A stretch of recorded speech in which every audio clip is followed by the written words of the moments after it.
Hello student, 12 के first video में आप लोगों का स्वागत है। आज हम सबसे पहले अलजेब्रा स्टार्ट करेंगे। अलजेब्रा में हम लोगों को कैसा पढ़ना है इस पर हम लोग बात करेंगे। अलजेब्रा में हम लोग को पढ़ना है first matrix, second application of matrix, फिर हम लोग को इसमें जाननी है डिटरमिनेंट,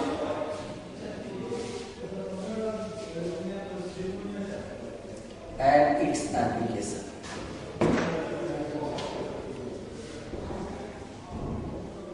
सबसे पहले हम लोग देखेंगे कि मैट्रिक्स होता क्या है।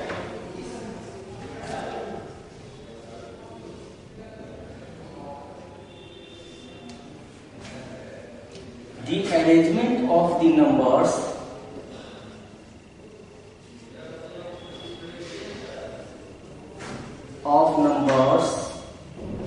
नंबर्स में ध्यान रखें कि नंबर्स में रियल नंबर भी हो सकते हैं और कॉम्प्लेक्स नंबर भी हो सकते हैं। तो यहाँ पे हम लोग ध्यान रखेंगे कि नंबर हमारा रियल या कॉम्प्लेक्स दोनों हो सकता है। The arrangement of numbers in a rectangular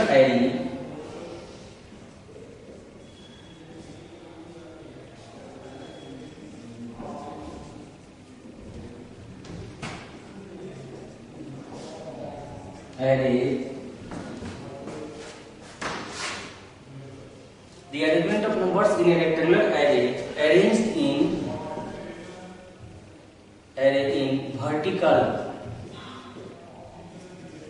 vertical lines, इसको हम बोलेंगे कॉलम,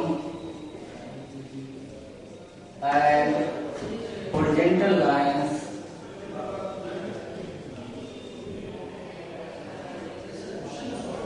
इसको हम लोग बोलेंगे रो, is called मैट्रिक्स।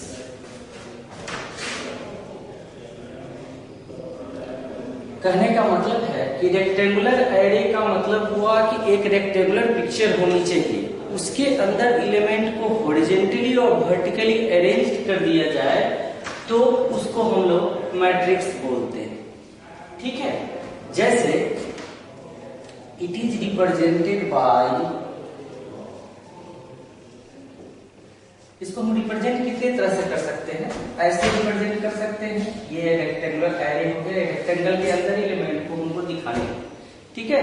या इसको आप कहीं भी ऐसे भी लिखा जा सकता है, इस तरह से भी हम लोग लिख सकते हैं, या इसी को हम लोग ऐसे भी लिखते हैं,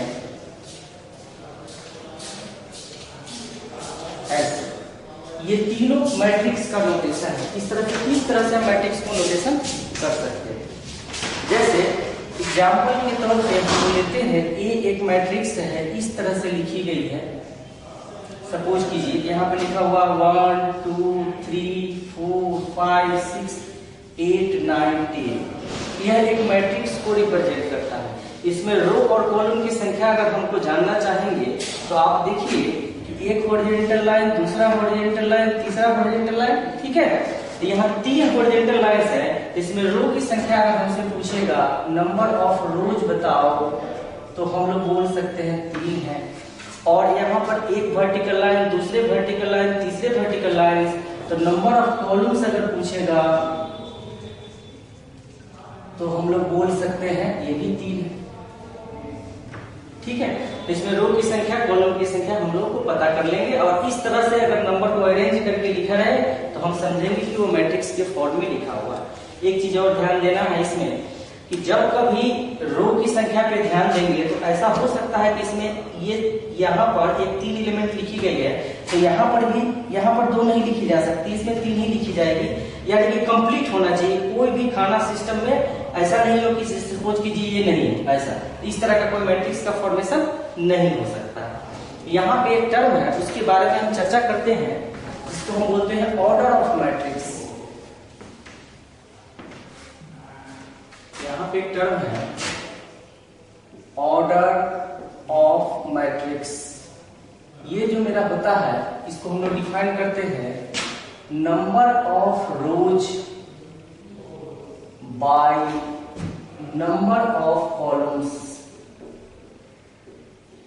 number of rows by number of columns. By के लिए हम लोग यहाँ क्रॉस का इस्तेमाल करते हैं, ऐसे लिखते हैं। जैसे सपोज कीजिए कि इसमें रो की संख्या भी 3 है और कॉलम की संख्या भी 3 है, तो ऑर्डर ऑफ मैट्रिक्स अगर हमको लिखने के लिए कहेगा तो हम लोग यहाँ कहेंगे 3/3, यहाँ हम 3/3 पढ़ेंगे। और इसी में नंबर ऑफ एलिमेंट्स पूछेगा तो हम बोलेंगे product of order, product of order. Order को हम लोग जो मल्टीप्लाई कर देंगे तो हम लोग एलिमेंट की संख्या प्राप्त कर लेंगे। इसमें टोटल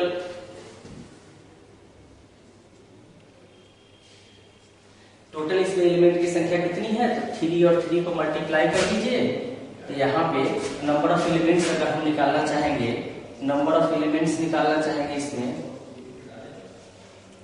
तो आप ऑर्डर इसका है 3/3, तो 3 को मल्टीप्लाई कीजिए 9 एलिमेंट्स निकाल सकते हैं। इस तरह से मैट्रिक्स को हम समझेंगे, आगे हम और इसमें बात करते हैं।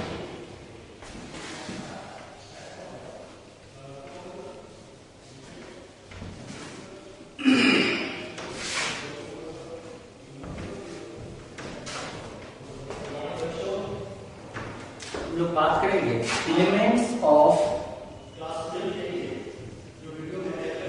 Matrix is represented by AIG।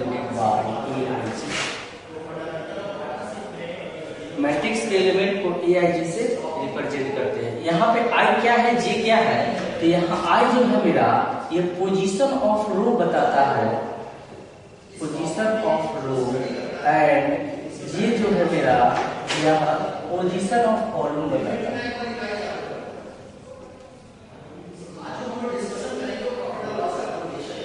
ठीक है, अगर AIJ नहीं लिखा हुआ तो हम समझेंगे किसी भी मैट्रिक्स के एलिमेंट को दर्शा रहा है। यहाँ I जो है पोजीशन ऑफ रो और J जो है पोजीशन ऑफ कॉलम बताता है। जैसे सपोज कीजिए कि आपको लिखी हुई है एक मैट्रिक्स A = 1 2 3 4 5 6। अब हम आपसे पूछेंगे कि 1 2 3 बताओ। इसका मतलब हमको समझना है कि हमको चाहिए element of matrix, element of matrix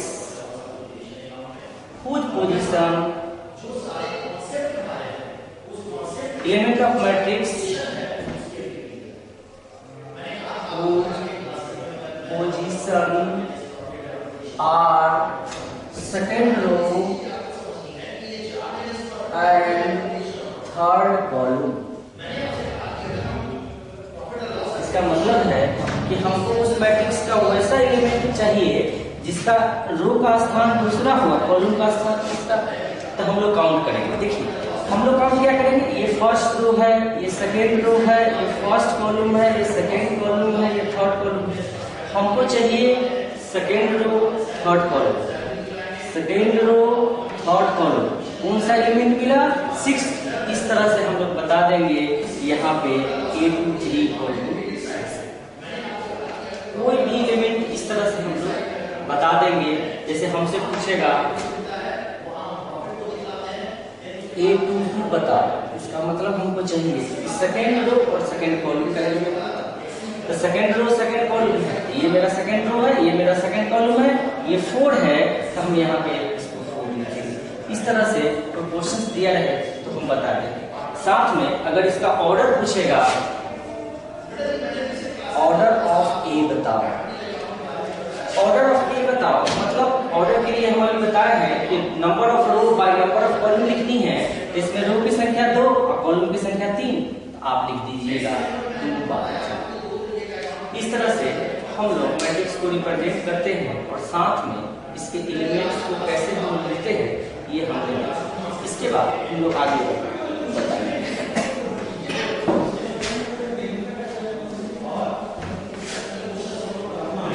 suppose मुझे क्वेश्चन है, इस क्वेश्चन पर हम बात करते हैं।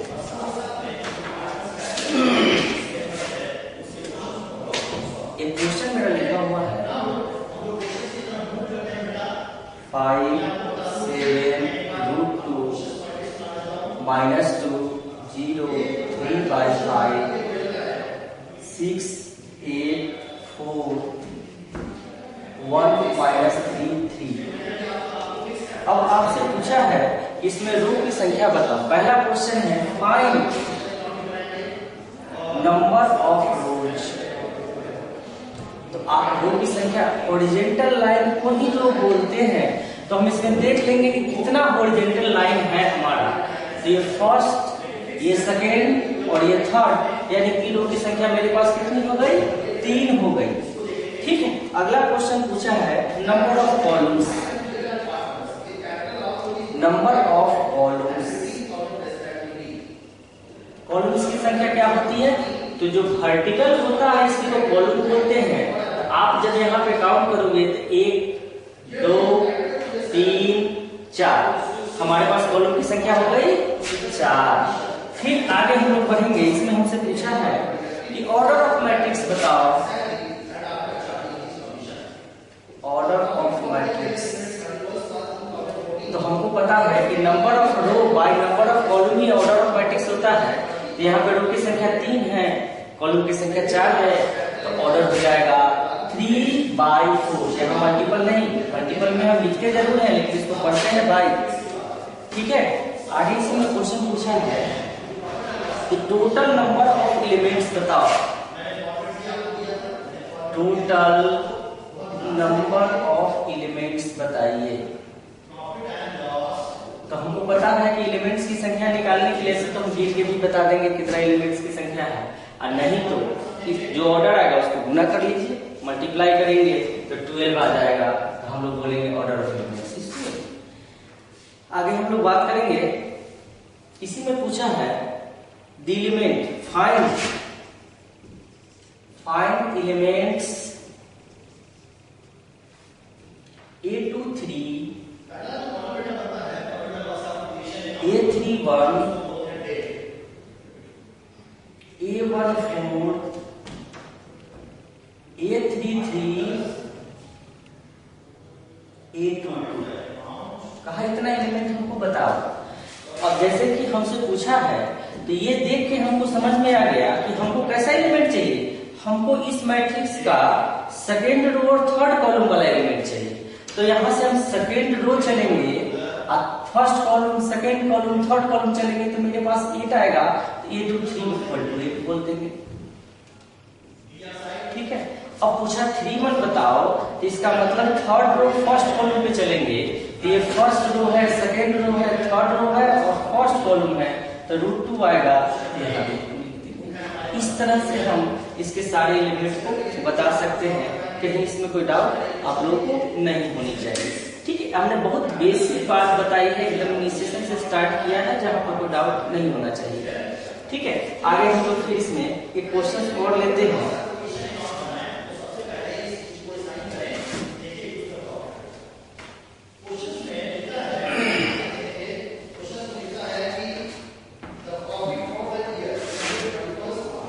जैसे क्वेश्चन है हमसे पूछा है A = -2 3 0 और हमसे पूछा इसका ऑर्डर। तो जब ऑर्डर पूछा तो ऑर्डर के लिए हमको रो देखना है, कॉलम देखना है। पहले रो की संख्या लिखनी है, फिर कॉलम की संख्या लिखनी है। तो आप देख लो, ये first row, second row, third row, 3 row तो दिख रहा है, कॉलम तो एक ही को दिख रहा है। तो इसका ऑर्डर हम लोग क्या कह देंगे? ऑर्डर कह देंगे 3/1। सबसे पहले ऑर्डर में हम लोग रो लिखते हैं, फिर कॉलम लिखते हैं। इस तरह से सिस्टम को हम लोग लिखते हैं। ठीक है, इसमें एक क्वेश्चन और हम डिस्कस करना चाहेंगे। ये कहता है कि ए मैट्रिक्स हैज 18 एलिमेंट्स। एक मैट्रिक्स में 18 एलिमेंट्स हैं। तो कहता है find possible order. Find possible order. अगर हमको पॉसिबल ऑर्डर देखनी है तो हम कैसे पॉसिबल ऑर्डर देखेंगे? तो पॉसिबल ऑर्डर का मतलब होता है कि जब कोई किसी भी मैट्रिक्स का एलिमेंट की संख्या दी रहे तो पॉसिबल ऑर्डर का मतलब होता है टोटल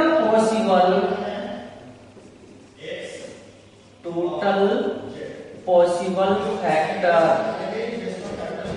ऑफ गिवन एलिमेंट।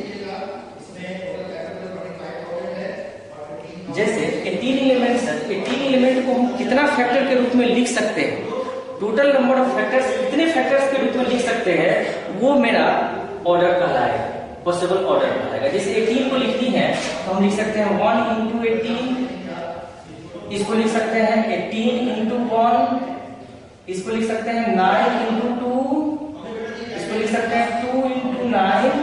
अब तो और कुछ लिखने का तरीका नहीं लिख सकता, इतना ही लिख सकते हैं। आखिर ये लिखने का मकसद क्या है? ये ऑर्डर का मतलब हो गया कि इतने तरह के 18 एलिमेंट से इतने तरह के आप मैट्रिक्स का फॉर्मेशन कर सकते हैं सिस्टम में।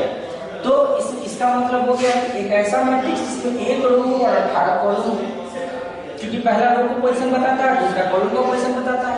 एक दूसरा मैट्रिक्स जिसमें 18 रो एक कॉलम हो, एक ऐसा मैट्रिक्स जिसमें 9 रो 2 कॉलम हो, और एक ऐसा मैट्रिक्स जिसमें 2 रो हो और 9 कॉलम हो। इस तरह से हम लोग देख सकते हैं कि जब हमारे पास एलिमेंट्स की संख्या दी है तो हम लोग पॉसिबल ऑर्डर निकालने के लिए उस एलिमेंट्स के फैक्टर्स को हम लोग चेक करते हैं कि उसको कितने तरह के फैक्टर से उस सिस्टम को लिख सकते हैं।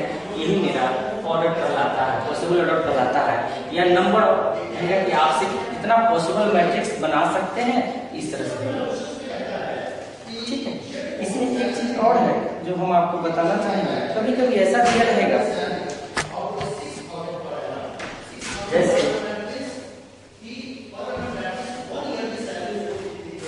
एक कंडीशन, एक रूल दिया रहेगा, if rule of matrix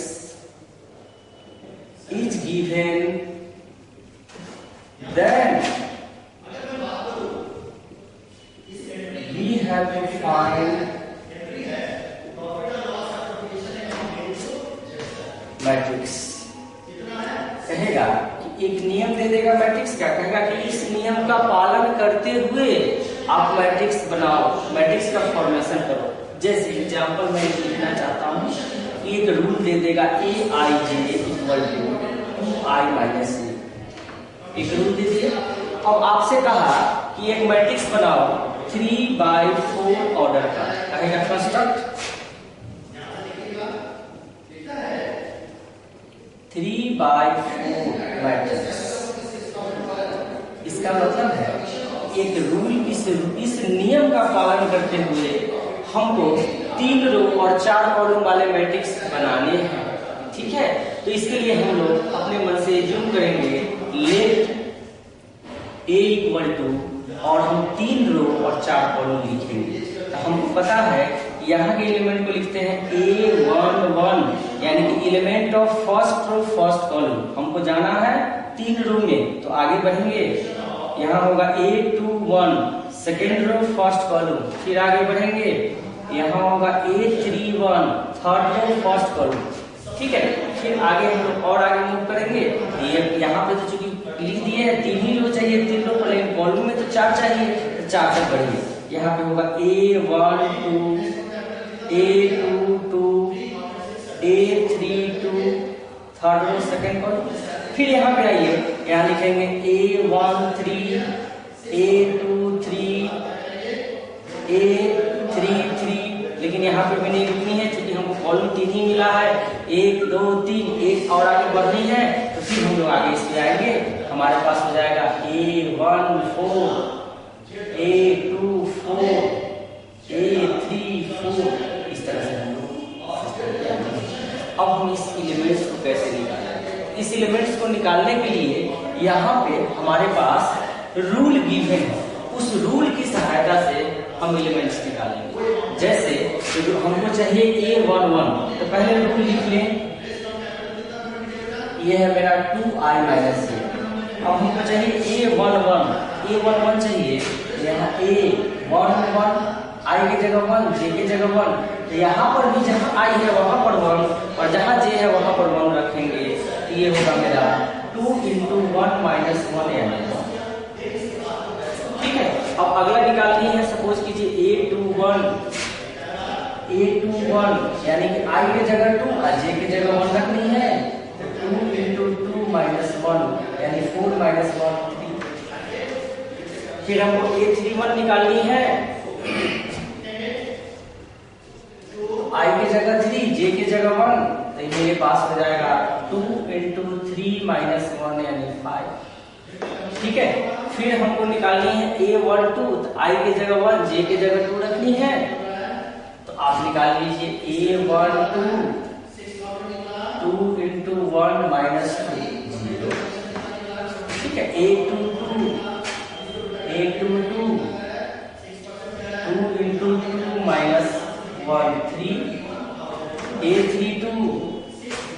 A32 आप इसमें I के जगह 3 और J के जगह 2 रखिए, 2 इंटू 3 माइनस 2 4। ठीक है, इसी तरह से हम सारे एलिमेंट्स को निकाल के सिस्टम में डालेंगे तो हम लोग फॉर्मेशन कर सकते हैं। ठीक है, जैसे हम इसको निकाल ही देते हैं, इस चीज को समझिए थोड़ा। A32 हो गया, अब A13 निकालें, हो जाएगा 2 इंटू 1 माइनस 3 माइनस 1। A23 निकालें, 2 इंटू 2 माइनस 3 1 हो गया। A33 निकालें, ये मेरा हो जाएगा 2 इंटू 3 माइनस 3 हो गया। फिर हमारे पास आ गया A14 निकालनी है, A14 निकालनी है, तो I के जगह 1, J की जगह 4 रखनी है, तो 2 इंटू 1 माइनस 4 माइनस 2 निकालें। फिर A24 निकालनी है, तो 2 इंटू 2 माइनस 4 0 हो गया। ठीक है, A34 निकालनी है, ये हो जाएगा 2 इंटू 3 माइनस 4 माइनस 2। इस तरह से करके सारे एलिमेंट को हम निकाल देंगे, तो मेरे पास हो जाएगा, सबका वैल्यू डाल दीजिए, 1। ठीक है, दूसरा 2 1 है, 2 1 मेरा 3 है, 3 1 मेरा 5 है। इसके बाद A12 मेरा 0 है, A22 मेरा 3 है, A32 मेरा 4 है, फिर ये माइनस 1 है, ये 1 है, ये 3 है, ये माइनस 2 है, ये 0 है, ये माइनस 2। इस तरह से हम लोग सिस्टम को समझ लेंगे और इस तरह से कोई भी क्वेश्चन रहेगा हम लोग वर्क करेंगे। दैट्स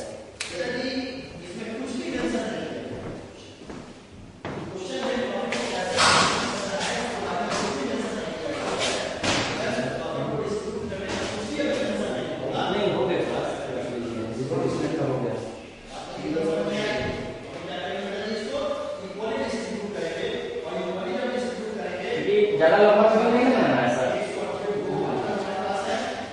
हमको बोला गया है बनाना है, तो हमारे एक टॉपिक करीब करीब मिनी सेशन का एक टॉपिक सब है।